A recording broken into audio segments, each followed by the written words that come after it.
eu sou Tarcísio Henrique Souza Santana, estudante de História da UFBA e bolsista PIBIC do projeto História e Memória da Rádio Educação Baiana entre 1960 e 1989. O rádio como veículo de educação. Projeto que tem financiamento do CNPq e é coordenado por Kelly Ludevics Alves, professora da Faculdade de Educação da UFBA e coautora dessa pesquisa cujo título é A Utilização do Rádio como Ferramenta de Educação Comunitária, o potencial educativo das técnicas e elementos radiofônicos nas comunidades rurais. Nosso recorte temporal são as décadas de 1950, 60 e 70, período em que foram publicados pela Unesco uma série de manuais contendo escritos sobre a utilização do rádio com finalidades educativas em diversas partes do mundo, incluindo o Brasil.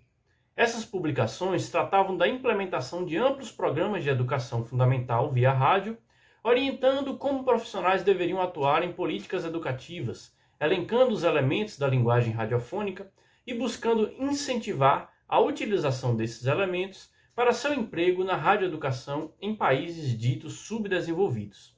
Nesse mesmo período, diante da ausência de uma política pública efetiva de expansão do acesso à escolarização nos meios rurais,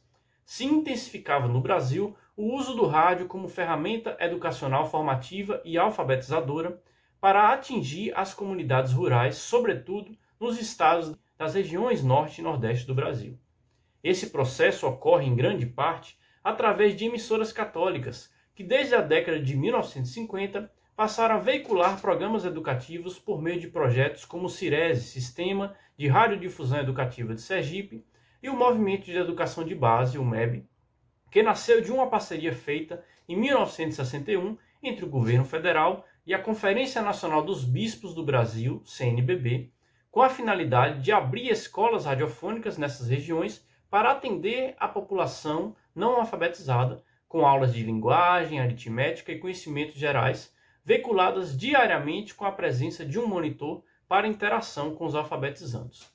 Nessa pesquisa, trabalhamos com esse conjunto de manuais publicados pela Unesco, com os roteiros de aulas radiofônicas veiculadas pelo MEB em Pernambuco entre os anos de 1961 e 1966, e de outras fontes, como relatórios e cartas escritas pelos monitores que atuaram no movimento. Esse trabalho apresenta quais elementos dessa linguagem radiofônica foram mobilizados pelo MEB com o objetivo de promover um diálogo com as comunidades, destacando também aspectos do potencial do uso do rádio na educação e outros contextos. Deste modo, a pesquisa demonstra que, para além do conteúdo formativo e político disseminado por movimentos como o MEB, que defendiam a educação de base por meio do diálogo com a cultura popular e a realidade dos camponeses, os programas veiculados pelas emissoras utilizavam em sua composição técnicas específicas para o uso do rádio, que também contribuíam com o objetivo de aproximar o ouvinte dos programas radioeducativos. Tais técnicas são a dramatização, também chamada de radiodrama, a participação dos ouvintes em cartas e ao vivo, a utilização de músicas e novelas populares, a construção de programas por produtores locais, entre outros recursos, que buscavam empregar os elementos da linguagem radiofônica, formada pela combinação da tríade palavra, música e ruído, para potencializar seu uso na educação. Para além de suas características técnicas, o rádio é um meio de comunicação popular, que está presente na cultura do brasileiro como um companheiro diário desde tempos passados até a atualidade.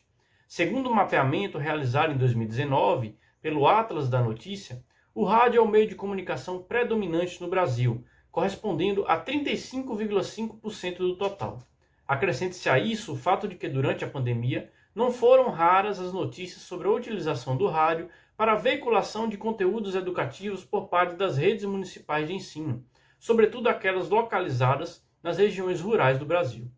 Esperamos que esse estudo possa contribuir para aprofundarmos nosso conhecimento sobre as experiências de utilização do rádio como instrumento de educação à distância em outros contextos, assim como refletir sobre suas potencialidades no contemporâneo, uma vez que o isolamento causado pela pandemia de Covid-19 e as dificuldades de acesso à internet vivenciadas pelos estudantes e professores demonstraram a necessidade e a importância de valorizarmos veículos de comunicação